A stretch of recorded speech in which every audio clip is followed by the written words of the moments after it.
связи стадиона прозвучала теперь уже ставшая крылатой фраза в адрес главного арбитра. То, что я там крикнул, что он есть, это не мой, это весь мир об этом знает. Почему ты не дал пенальти, когда сбили в Маурисии? Почему дал вторую качу, зная, что это уже красное? Под давлением футболиста. Почему, когда начал Кану сбили, там, почему не дал тогда сразу, он 1-1 был, почему не дал красный? Так сказать, я отношения не имею к футболу. Я давно, как сказать, пост президента клуба отдал другому человеку. Да, знаешь, я иду на игру, там, как болельщик Терека. Я люблю очень команду, и поэтому болеть за команду. И все, что было в этот день, это чисто как болельщик вел себя я.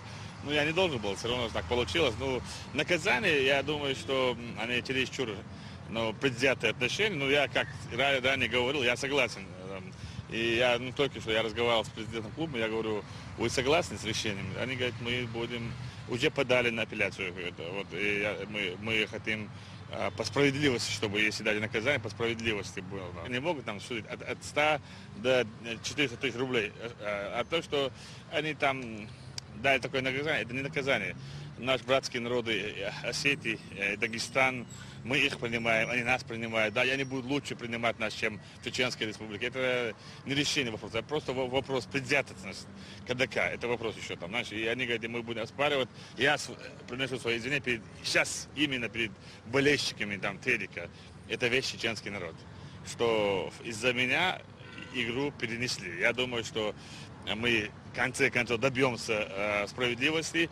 Мы должны готовить российский футбол на международный, на чемпионат мира в 2018 году. Если такими подходами, там, Розетти, КДК и другой, то мы не добьемся результата на 2000. Ну, мы проведем чемпионат мира, но результатов там будет 0 с минусом в пользу России. Поэтому мне не безразлична судьба России. Я герой России, генерал.